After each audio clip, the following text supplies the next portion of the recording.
There we go. Top end of the racetrack. Oh, Farlow! Oh, my goodness! Big time crash! Oh, my goodness, folks, please stay where you're at.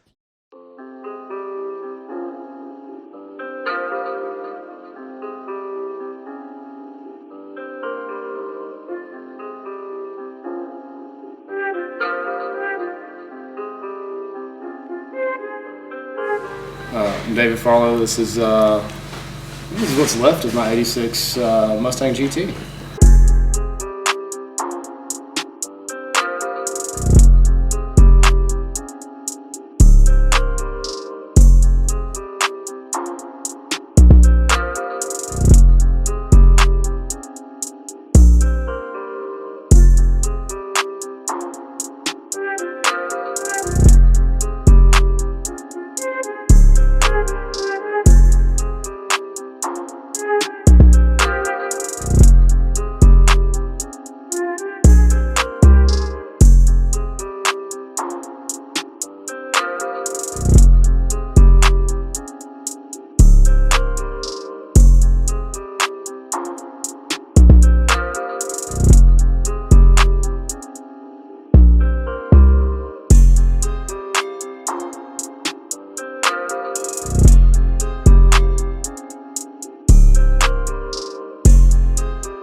No? It might be an 11 out of 10. What, mouth hugs? Yeah. What, 11 out of 10? Yeah. That's That's the rating you would give mouth hugs, or No, that's 10 out of 10 is like my 10's how level. bad you want Yeah. one, and 11 is how bad. 10's the most. This is getting fucking confusing. Yeah, I'm Really? confused too. Yeah. I have no idea. All right, welcome. Let's just leave that out. This There. is. We're sitting here with David Farlow, one of the two luckiest people that I know personally at World Cup. There was a few other hairy incidents, but I think the one that it was the wildest pass at World Cup for all the wrong reasons that nobody really It was like wants. the perfect storm. Yeah. So I'm sure if you guys are watching this channel, you've seen our videos. You've probably seen the World Cup footage of the car that's sitting behind us, wrecking in spectacular fashion.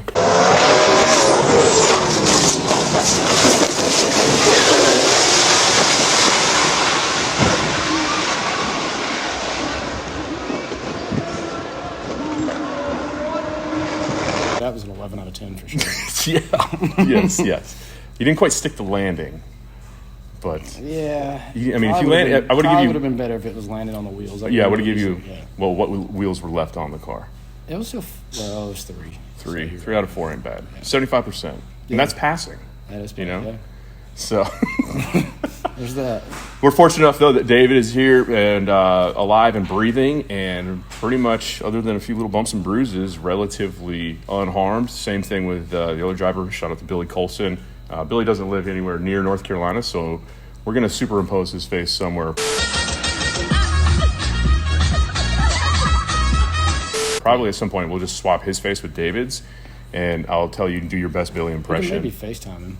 We are sitting here to talk about a few things. David actually called me and said if you would like to come down and see the car before it gets dropped off for repair, because, I mean, the car hasn't even been back for about a couple days. Y'all left on Monday, right? We left Sunday night, got back here Monday. It was in the shop Monday night. Today is Thursday, and the car is completely stripped and on its way to Tin Soldiers in Kentucky to have Jason Terrell and Brad and the boys over there work their magic on it and bring it back to its former glory, if not better. I'm super grateful that this car will be back, and I don't know if I've actually said it on camera, and I will shut up here in a minute as soon as I'm done talking and let this guy, because nobody wants to hear me talk, because I don't have any cool stories to I'd say. rather hear you talk.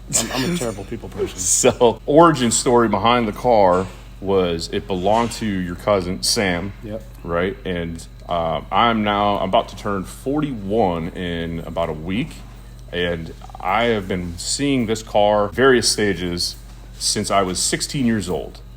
So to me, it's been an influential car. It was, a predator on the streets of Durham. It was a killer at Roxborough drag strip up the road, which is the first drag strip I've ever made us pass down. So this car, and I don't even own it, I've never even sat in the thing, but the way I look at it was one of those influential cars. Everybody has that car you think of when you're a kid that, like, I want to do that one day. And for me, this was one of those cars for sure. So it holds a place near and dear in my heart. It was the fastest car I ever, or first fast car I ever rode in. I think I was 12 or 13 probably, when it was 302 with like a... It's a power down blower on it, wasn't it? No, it had a Pro Charger on, like a P600 or something. Yeah. And a TKO. Yep, and you had McCreary slicks on a set of phone dials, and Yep. with just bank shifting the thing all the way down the track, running in sixes, and we thought that thing was... No, not back then. It didn't go sixes back then? Probably 750s. Oh, you're going to do them dirty like that? Yeah, I mean, it had AC, power steering, still had converters on it. Which... It's a bad dude. 750s in the 8th mile, that's an 11-second street car. Yeah, and 99, 2000, that was... Yeah, you were badass. You were a bad dude if you were 11-second street car. Because, I mean, the early 2000s, that's all I ever wanted was 11-second car or 10-second car. That thing was on an FMU back then, stock computer FMU. And now here we are, and I want a 7-second street car, and I wasn't content with that. So it snowballs, as it does. So the car disappeared for a while. Yeah, actually it's at about where we're sitting. My brother Doug bought it from Sam. At that point in time, I was trying to build an LS car. It was a red car, right? Yep. And we ended up doing a little trading, ended up building a red car for Doug, and we went racing with that car. And main reason was like the red car was a good 10-point car already. I bought this cage that's in this car came from Lyons Custom Motorsports, Tim Lyons. So shout out to them as well. Tin Soldier obviously built everything else on the car. Lyons did this chassis that pretty much saved my life. So we ended up cutting this car up, and kind of glad we did. Kept the kind of almost like not a family heirloom, but kept in the family. Definitely and, is. You know, Absolutely. So it's been around now for almost 25 years. When you posted the pictures of it all cut up, I got excited. And to see it come back out, I was so excited. And then, fast forward, you guys won a ton of races. You probably I'm going to go ahead and out of limb here and guess that you've gone faster than you ever anticipated initially. Oh, absolutely. By a long shot. Yeah. We never thought we'd ever break cert in this car as far as a 650 cert, and that was the goal this past weekend, was to break the 650 cert, and You're on your way to it. We were well on our way. When we went to 25 on Thursday, it was like, okay, if we can put this out the back door. So we saw you. I got there to World Cup on Friday. On Thursday, I didn't see your pass. Hopefully I can find a video and I'll sprinkle it in right here.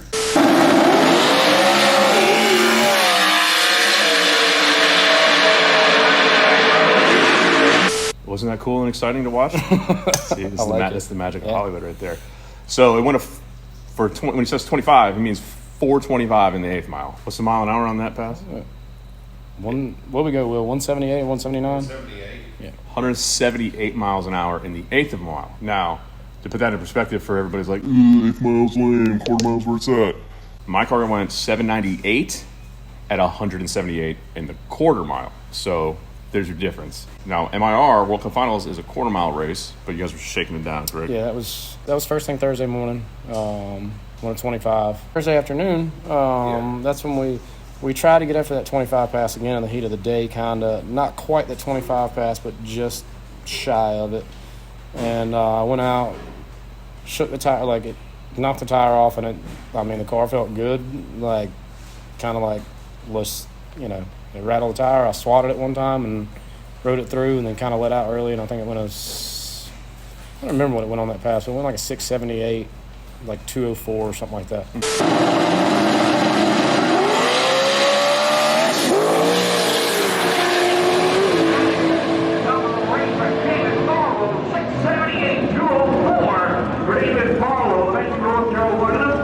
Yeah, so I saw you on Friday, and you guys said you were going to put the 25 in it to see if it would go. And the first pass on Friday that I saw, the car moved 10 feet and it just kicked sideways. Yeah, it just blew the tire, slamming off of it.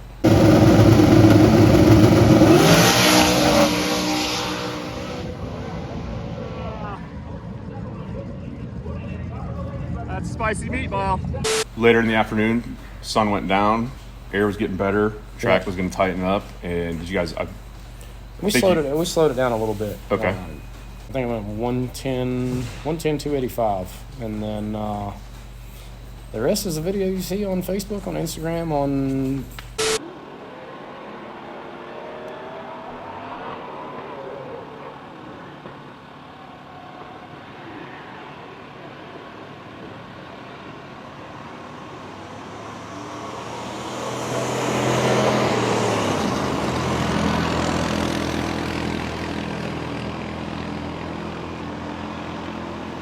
where on the track had you hit the 8th mile at that point yet? No.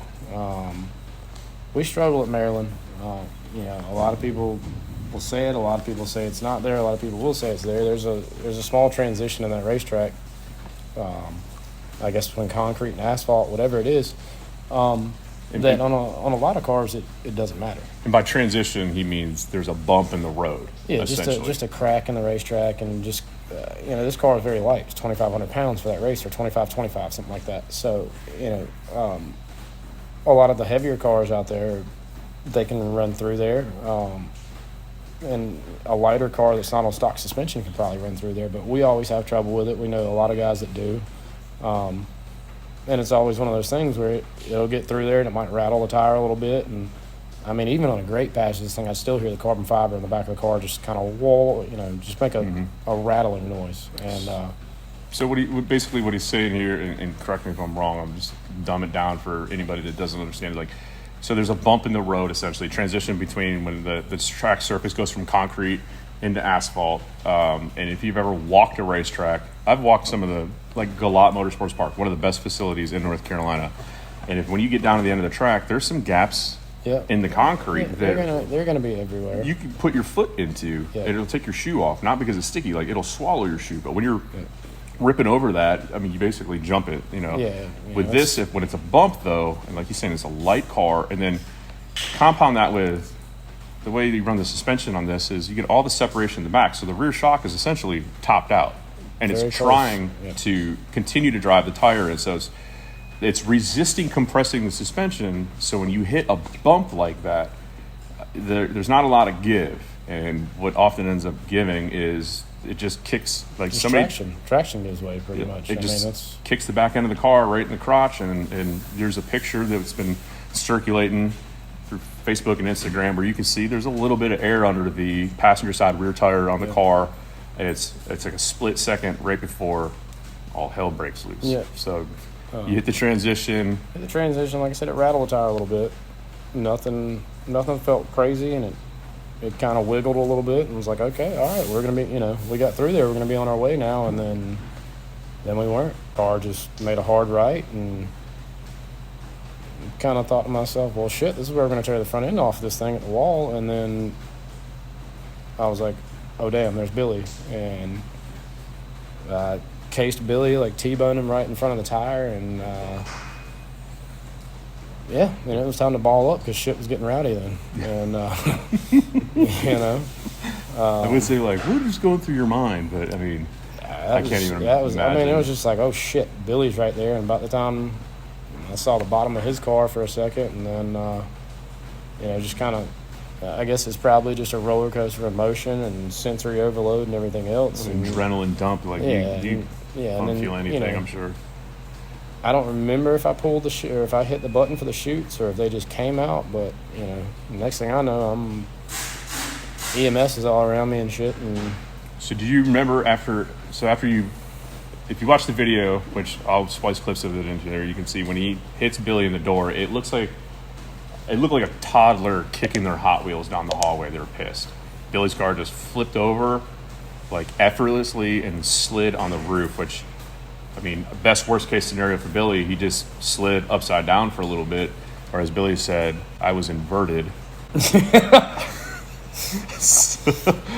And it looked like for a split second there that the car was going to maybe tag the wall and just kind of slide down it and come to a stop. Yeah. Did the steering break, or did you try to steer it, or did you just grab on and hold on? That was all like sensory overload right there. Yeah. Yeah. That's a whole lot of shit going on at one time, man. Yeah. So it looked like it was sliding on the wall, and then it hit. Essentially, there's a chute just past the scoreboards for the quarter-mile mark in the front of the car. Pretty much railed it. Yeah, pretty much hit like the worst place to hit. I mean, arguably. Some would say the worst place would be the one where we're not sitting here having this conversation with David. So, no. You can speculate all day until you're blue in the face. And I'll say, a lot of people are talking shit about that wall being there and stuff. And, at the end of the day, did that wall tear my car up? Yes. However, had that wall not been there and it had been a closed-off wall, I feel like there's a very good possibility I'd have banged up against that wall and I could have gone, because the car was pretty much running wide open. There's no throttle body on it at this point. When I hit Billy, knocked the throttle body and the charge pipe off of it, so it's no throttle body. It's wide open. I didn't think about that. Yeah. So I mean, it was going to run till it ran out of fuel, and it could have run slammed to the back of Billy. It's hammered down. If you watch the video, it's not slowing down when the parachute's slow down out. much a whole lot. Yeah. And I feel like if that wall hadn't have been there, that it's a very good possibility that I could have run right in the back of Billy, and what if the fuel cell had exploded when I hit him? So, yeah. When we were at the track, I asked Billy, because the hitting him in the door knocked the door off of Billy's car. Billy's upside down. Mm-hmm. When you watch it, basically Billy's, while he is inverted, his driver's side door is facing David. And I asked him, I was like, did you see David barreling down on you? Because that would have been the next thing. If you didn't hit that opening in the wall, you'd have hit Billy again. And you see when Dave's car hit the wall and you saw the video what's left of the fuel cell, it immediately flattened the fuel cell and the car caught on fire, which more of a flash fire. It went out pretty quick. Yeah. But, again, this is pure speculation. What if that hit Billy? Yeah. And popped the fuel cell in his face? It would have been bad. Or something worse. The bottom line is this, is that he has, you can see it all stacked up behind us here, and we'll go through what he has. The safety equipment did its job. What you see behind us here, he's got the 20-layer fire suit, pants and jacket. You can get it in a 2-piece or 1-piece. And the 20-layer is what is required when you're running on methanol, because methanol is an alcohol-based fuel, and when it actually catches on fire, you don't know shit's on fire until it starts catching something else on fire, because methanol burns invisible. So when you start to see smoke, chances are there's a lot more shit on fire. Yep. So you got time to get in and out. The other thing, because he went end over end or tumbling, is one of these guys right here. Simpson hybrid. This is, I have the same one for my car. It's a Hans device, and there's tons of them out there on the market. It may seem expensive. If you can't afford a Hans device, a neck collar is the next best option, and they're cheap. I had just gone from wearing a regular Hans this past weekend to wearing that. When we raced at FL2K, we were about 1,000 feet out, and the car made a move. And it made me a little nervous. Like, I've never been out there that fast and had the car move around. And it kind of really made me rethink this shit. And here's one thing I'll point out about the hybrid, and the reason they call it the hybrid is because it's got double protection. It's twofold. So most neck restraints, Hans devices, just have one strap to keep basically your chin from trying to touch your belly button. It's that forward movement. With the hybrid, it has these additional straps on it, and it gives you side to side. So you may think in a drag race, all you're going to do is just nose the car into the wall, but the chances of getting into a tank slapper and tagging the wall with the side of the car, and now you got that motion where you're trying to put your ear to your shoulder. Well, this is double. So you got fore and aft and side to side from the Simpson hybrid.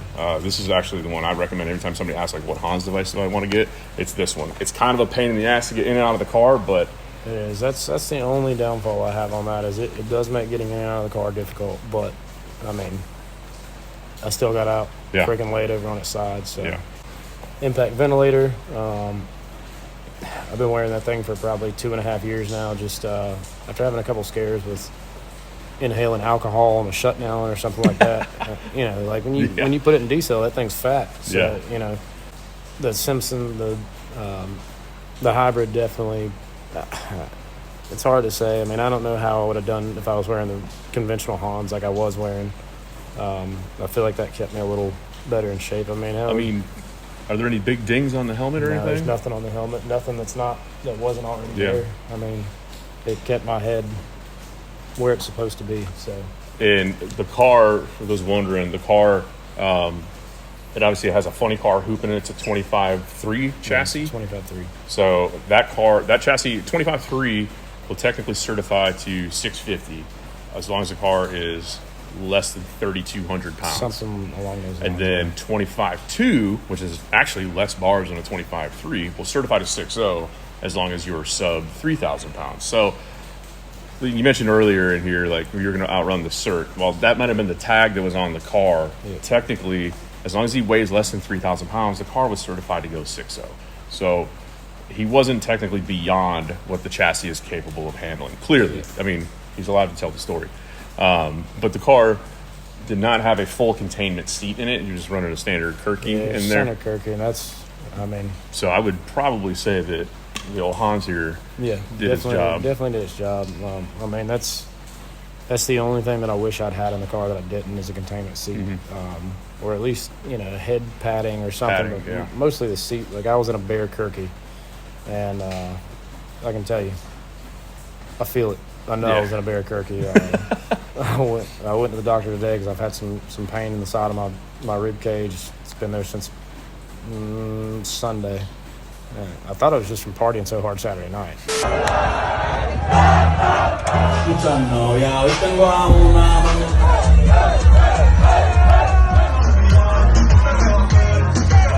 thought maybe my liver was like, nah, Insert dog. party clip. Yeah. Here. Yeah, maybe that one of me and Billy dancing. I'll have to send that to you. But no, it wasn't the old liver's still alive, but I definitely bruised a rib or two over here, and this shit sucks. I mean, I'll take it over the ladder. I'm still on this side of the Over dirt. what could have been, yeah. Yeah, but For sure. yeah, it hurts, and that would have been a cheap upgrade in the scheme of things. So I got to say, like, the positive mental attitude that you and Billy have both had in what was potentially the darkest of times in your racing career is actually inspirational. I don't know. I was stoked on it, man. My thing is, like, what are we going to be mad at? Yeah. Yeah, we tore up a couple of race cars. Okay. They Yeah. make them every day. Yeah. I mean, they make kids every day, but, I mean, it could end up like you or some shit, so. My kid can't hear that, does she? She is here. No. It's wild to be sitting here beside of it in the shape that it's in, and after watching the video, actually not in the shape that it's in, but just after watching the video and then seeing the shape that the car's in, That was the first thing I said. I'm like, the chassis doesn't look bad. You would think, like, when people watch a video like that, when you see a crash like that, most people will probably like, write that one off. Oh yeah, like, I've been surfing YouTube. I'm normally pretty humble and pretty quiet, but I've been having fun with ignorant people on the internet the last couple of days. Yeah. Trolling in the comments. Yeah, people are like, "Oh, that yellow car's done," but that white one's probably savable. Like, nah, bro. Nah, bro. Billy's car she's game looks over. looks a little bit rough. Billy's coming back though. We got him pretty squared up. Nice. Got him a roller already. Got him a cage on the way, or a chassis pretty much. So Billy'll be back sooner, and he'll probably be racing before we will. And it'll be in a better spot than it was before, I feel like. So everything works out. Everything happens for a reason. So it's going to Tin Soldiers next. Yep. Obviously, I'm assuming you're going to be making some changes. Yeah, Couple things probably here and there. double frame rail, some firewall changes, and most likely go 4-link. When we first built this car, there was a little bit of advantage to having stock suspension on an X275 car, which is what we built this car to eventually run. And now I think it's like 25 pounds, so it's Kind of a wash. why bother? Yeah, The adjustability in it too. Yeah, adjustability, and just I've talked to a lot of guys that have swapped from stock suspension to 4-link that have no problems at Maryland. Just being able to do what they do with that, and it sucks. I mean, I was totally against cutting the frame rails out of this car before, but I mean, we're about to skin this thing, so fuck it, let's cut it up. God, you're gonna have a lot of editing to do with my mouth. That's fine. Okay.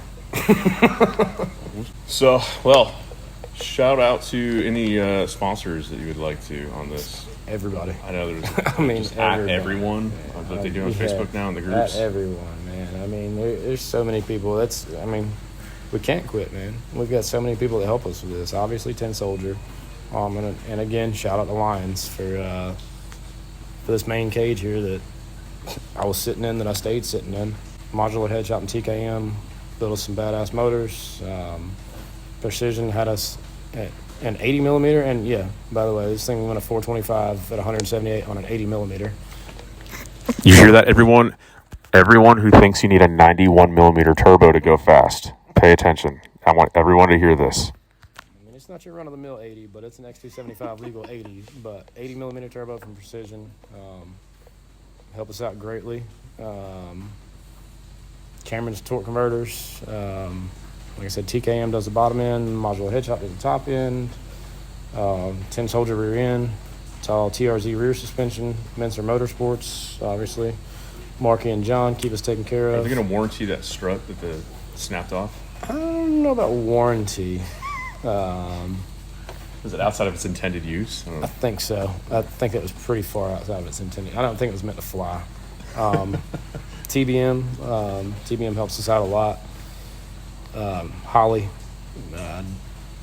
Davis Technologies. I don't know. I mean, it's without a rear window full of stickers here, it's hard to name everybody off. I got some good. That's in a pile over there, but there's so many people. The Nano Pros obviously keep this thing looking amazing. I mean, it's still beating water off of it, but yeah, I mean, the only reason why this thing looks good is the Nano Pros keeping it always fresh and clean. King's Mobile Truck Repair, obviously, we're sitting in it for the most part. Very large facility here. Yeah. I don't know. If I forget anybody, I'm sorry, because there's so many people behind us, and that's. I mean, you just get your brain round. He might be slightly concussed, so if he forgets a little bit, just go with it. I'm trying to give you an out here. Well, never know, bud. That's it. Next time you see this thing, it will be under the knife. Follow Tin Soldiers. They may post up some stuff on social media. And I'm going to say this too. I applaud you for. Brett Linville told me that after the wreck happened and you got checked out by EMS, and the guy said, he said like everybody covered the car, and you're like, no, fuck that, pull the cover off, like let them see it. Yeah. And I applaud you for that, because that is something like, let this be a beacon of an example of safety and what good safety equipment can do. I mean, look at it. I mean, obviously you can't see what it looked like then, but fuck it, take it off. I mean, that's why we're sitting here. Yeah, you wear see this shit far too often when tragedy strikes a racer, even if they just bump it into the wall and they cover it up like out of embarrassment. They don't want those pictures leaking out there. Like, it's racing. This kind of stuff happens. Yeah. I mean, you can't come into this with any other outlook. Like, we don't know if we're going out the other end. We're going to do everything we can to get there, but I mean, you'll see me try to hug it, dap it up with anybody I'm racing, and tell them I'll see him at the other end. I don't know if it's going to be the end of the racetrack or the end of his life, but that's what we sign up for when we do this shit. Yep. So, well, sir, I appreciate your time, dude. Absolutely, thank you, sir. And the next time you see this thing, we'll definitely be there for the debut, and I can't wait to see this thing come home to North Carolina and get back out there and kick some more ass. For sure. That's it. I'm out. Peace. Angels fly.